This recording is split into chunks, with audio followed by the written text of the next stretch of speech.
The following is a class on the Śrīmad-Bhāgvatam, first canto, 7th chapter, text number 38 and 39, given by His Divine Grace, A.C. Bhaktivedanta Swami Prabhupada, recorded on September 30th, 1976, in Vrindavan, India. Translation. This man is an assassin and murderer of your own family members. Not only that, but he has also dissatisfied his master. He is but the burnt remnants of his family. Kill him immediately. So, Krishna is encouraging Arjuna to kill Ashwatthama on so many grounds. First of all, he has killed the boys who are sleeping at night. And another very important point is that Atatai means the enemy aggression.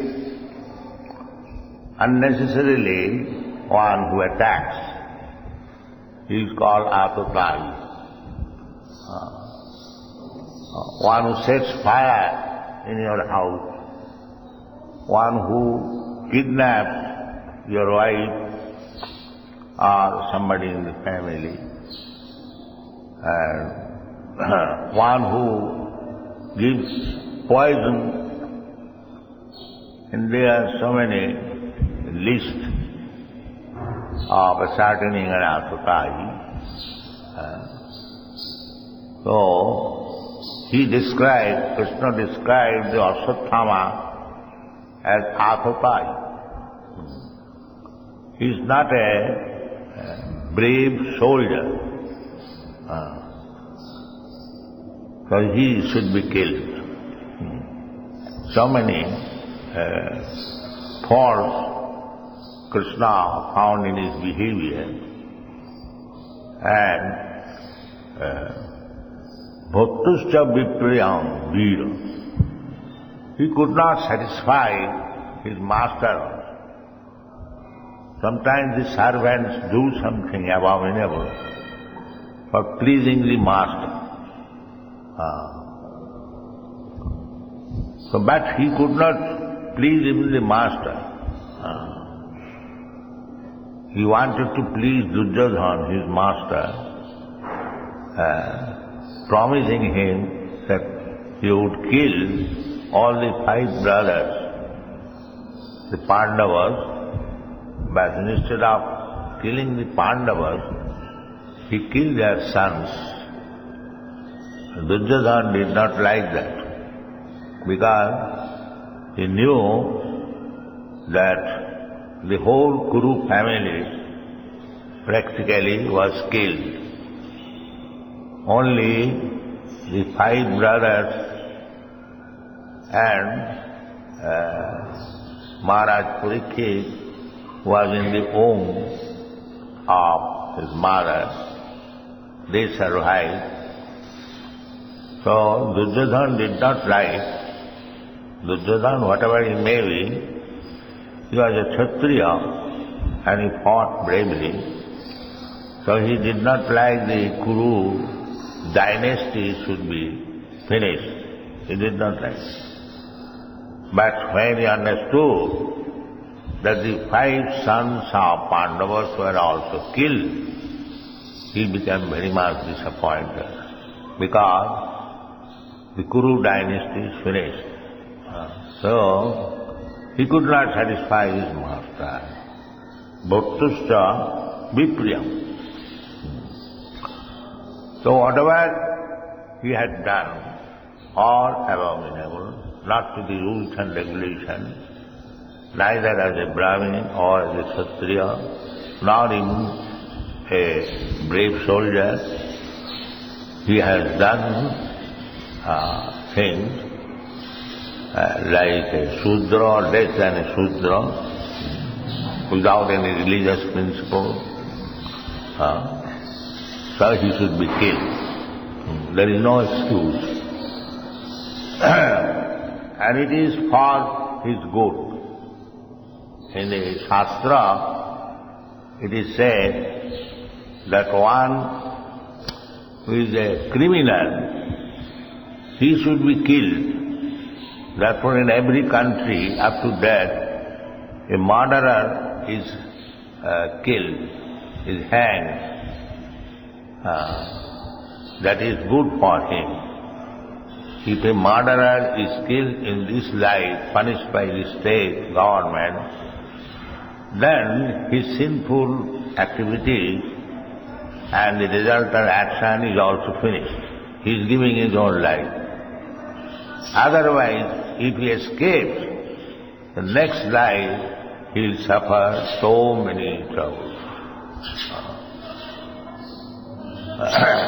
That is, I think, they have described in the previous class.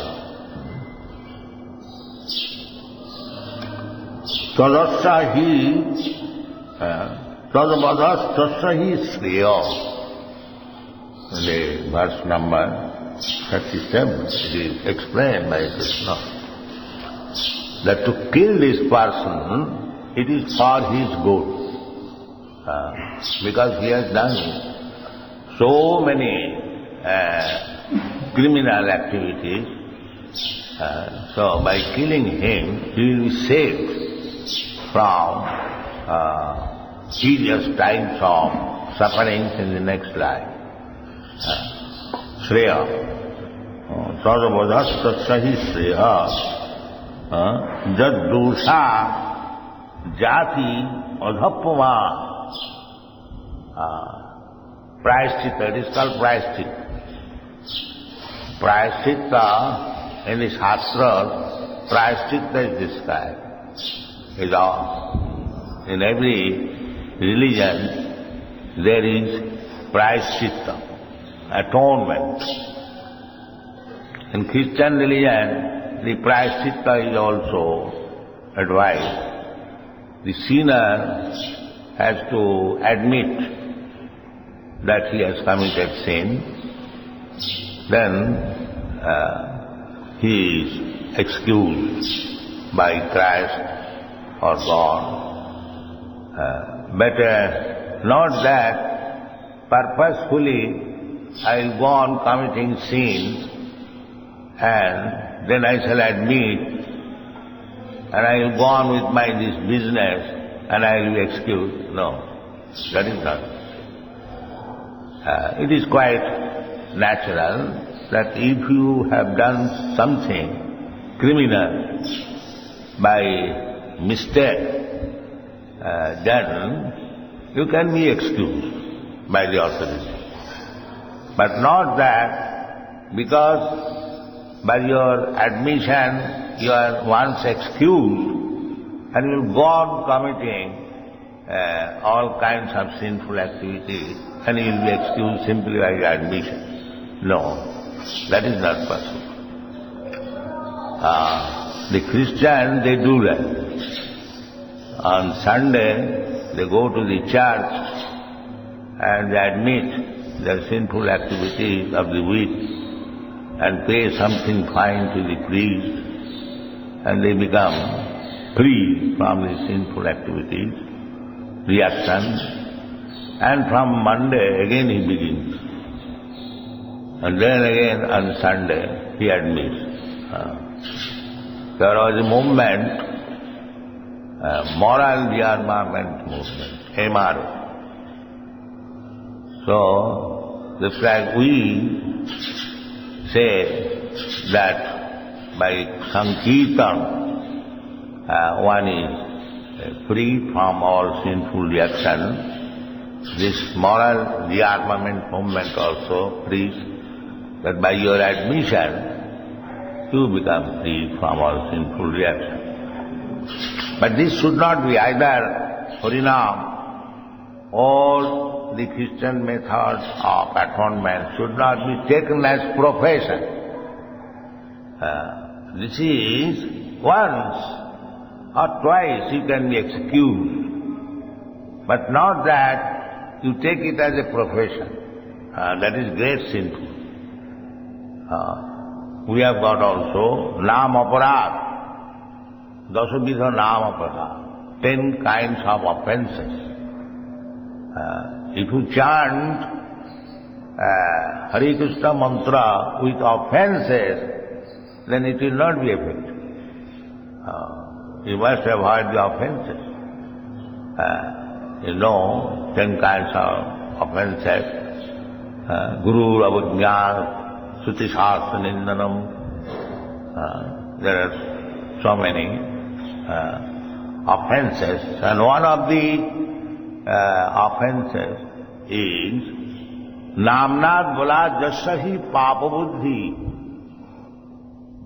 He is greatest offender.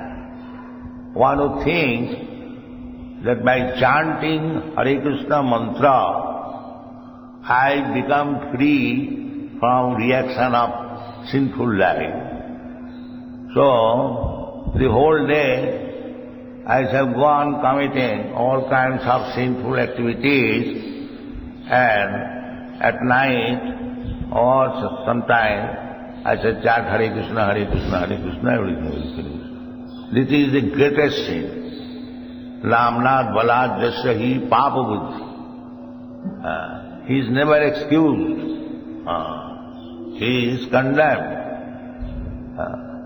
Chaitanya Mahaprabhu accepts a sinful man like Jagai and Madhai on the condition that he does not commit anymore any sinful activity.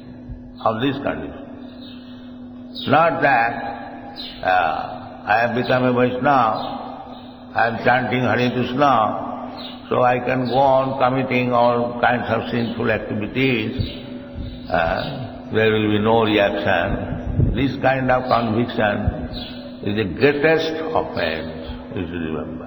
Not like that, the Christian atonement. So, we should be very careful about this. Namnad Balad Jasahi Papa Buddhi.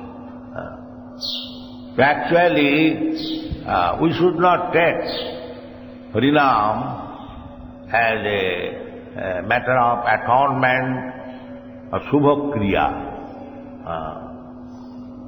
Subhakriya, just like there are many Subhakriya, auspicious activities, we should not take chanting of Hare Krishna mantra as some auspicious activity.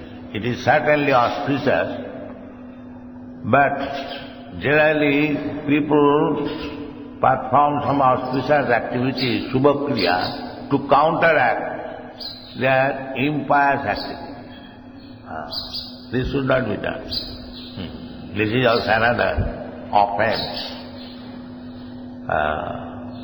You cannot utilize Harinam for any material purpose.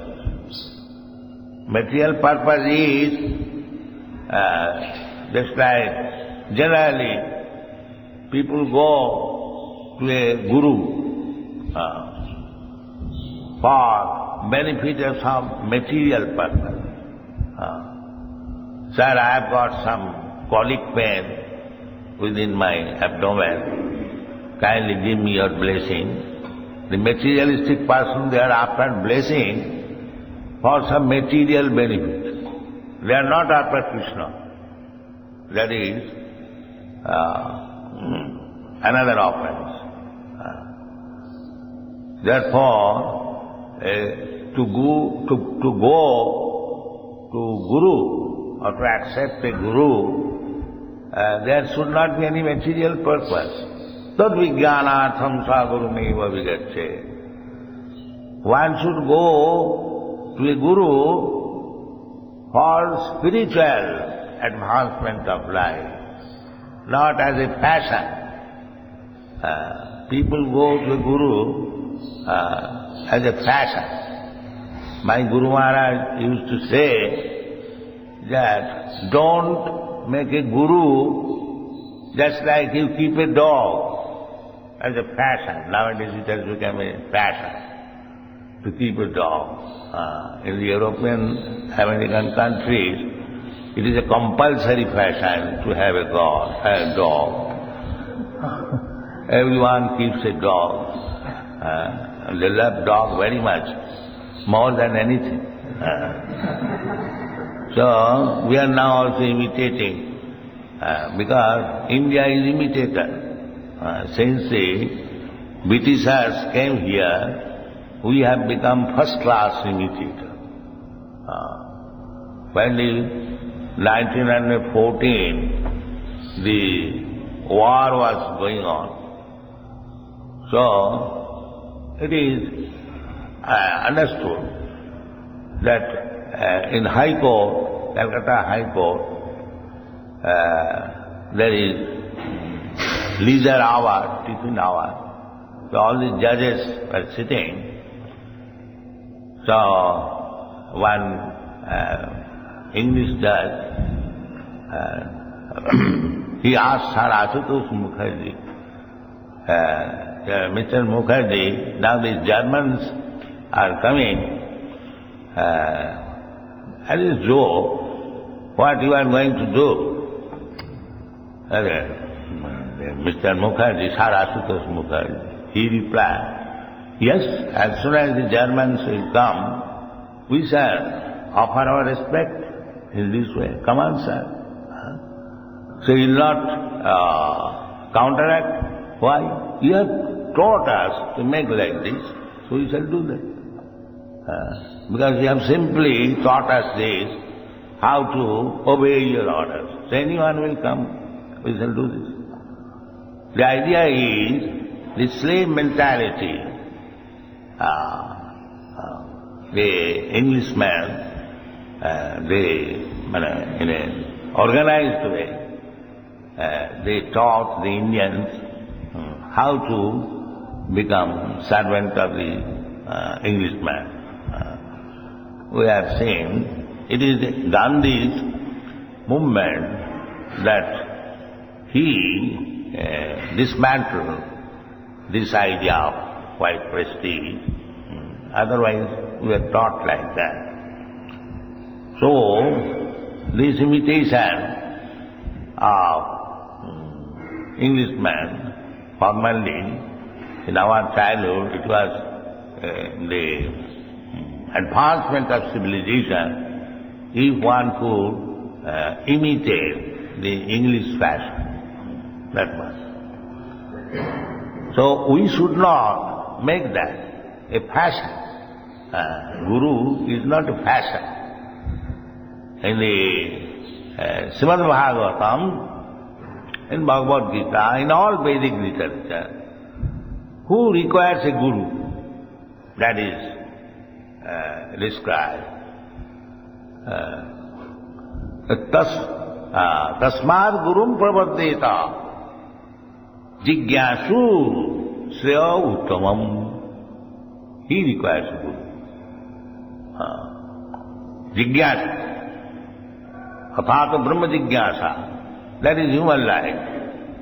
One who is interested in inquiring about Brahma, he requires it.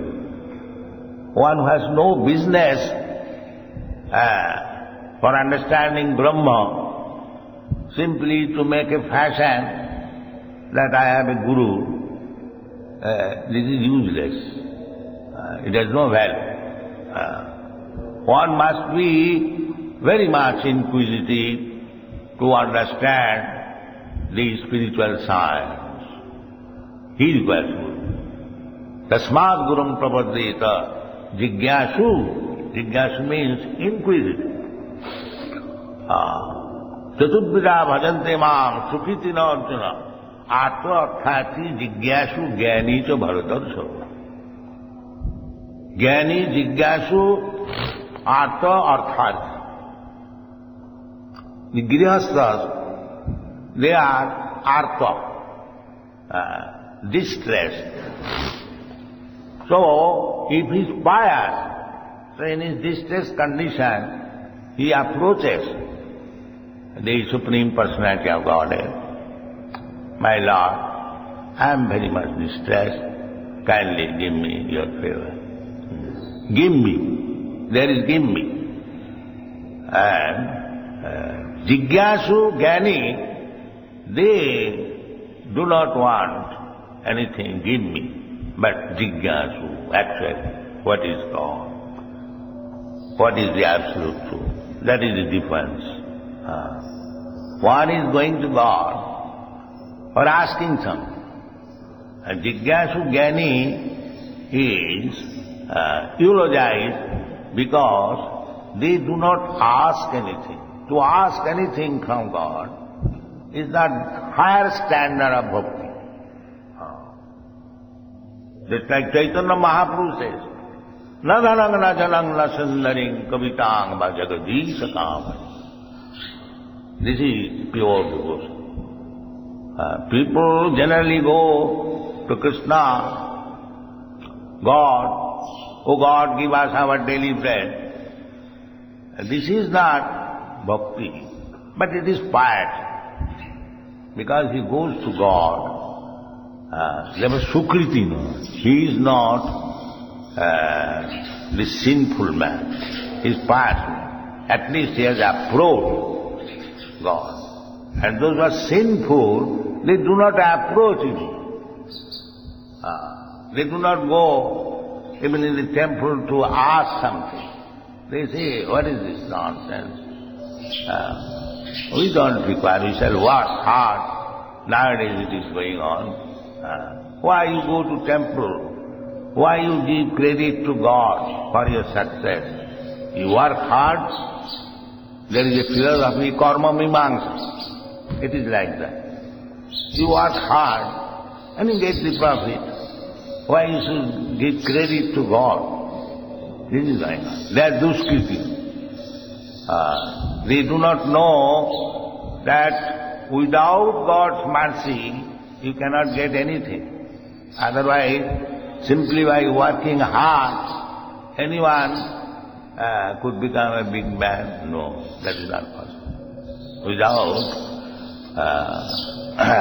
Krishna's desire, without sanction, it cannot be done. Pratitakryamanani gunai karmani sarvata. Everyone is under the obligation of nature and karma. One cannot surpass. There are many instances in the Shastra. So, we are discussing the point, who requires a guru? If you are actually serious about understanding a spiritual subject matter, Brahma Jigyasa, not this market value. If you are interested about Brahma Jigyasa, just like the Merchant Association, they inquire, what is the value of this share, what is the value of this commodity, how is the value? No, not that kind of inquiry. But Shreya Uttamam, Jigyasu Shreya Uttamam. There are two kinds of objective, Shreya and Preya. Preya means immediately sense gratification. That's like a child. Child wants to play because it gives him immediate some sense gratification, satisfaction. He does not like to go to school or to study or to take lesson. He does not like. That is actually prayer. Prayer, that is Shreya, future benefit. So the parents, the guardians engage him for future benefit. You must take education, otherwise in future you will suffer without education. So this is called Shreya.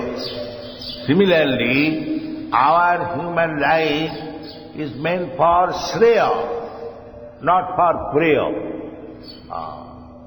The modern civilization they are interested in prayer, immediate, some sense getting. That is not what. Therefore Shastra says, Shreya, not prayer. The modern civilization is that eat, drink, be merry and enjoy. Do not care for what is future life. That is condemned civilization.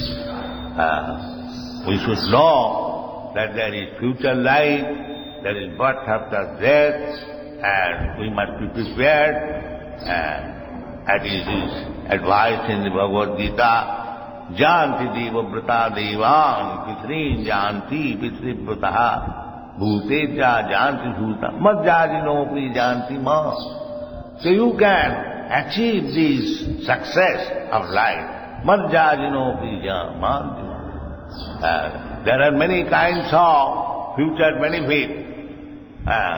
Janti deva vrata, you can be elevated to the higher planetary system. In the heavenly planets you get long duration of life, higher standard of life that you can get. But that is also not Shreya.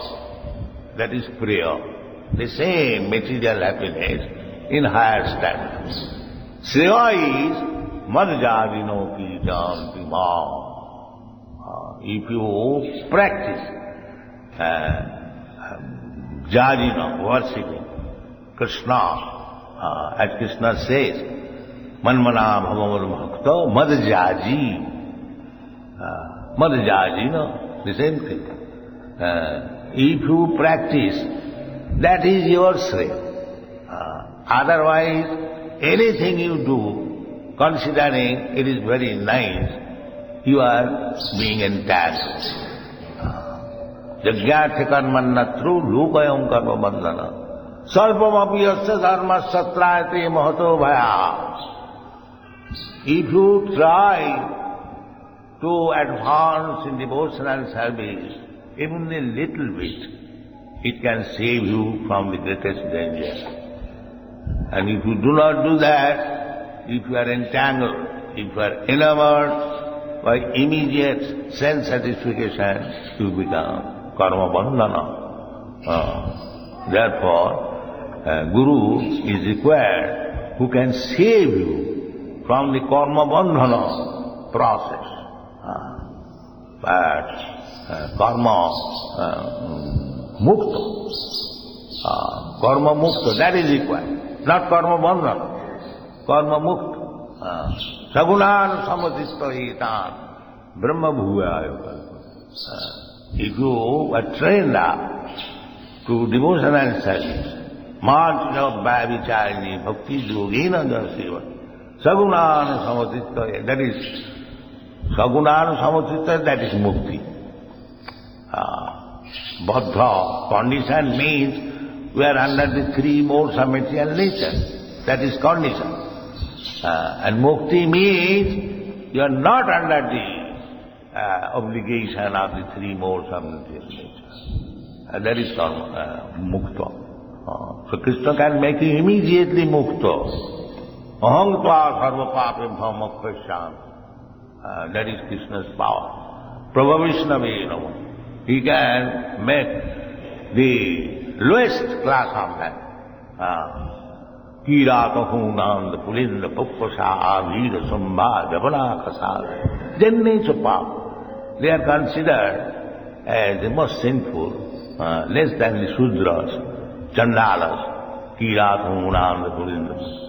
Or more sinful, Shuddhanti, they can be purified by the mercy, by the power. Prabhavishnavena. Vishnu has got so much power, so that power you can have the benefit if you surrender to Vishnu. Therefore Krishna personally comes and requests you. Sarvadharman parittajya Mamekam saranam bhaja aham tva sarva papebhyo mokkhaśṇāmi māsut. So here is Krishna's direction. You take all as Krishna's direction, then that is bhakti, and you remain Brahma bhūyāya kalpate. You are always immune from the sinful reaction of this material world. It does not mean you cannot manufacture.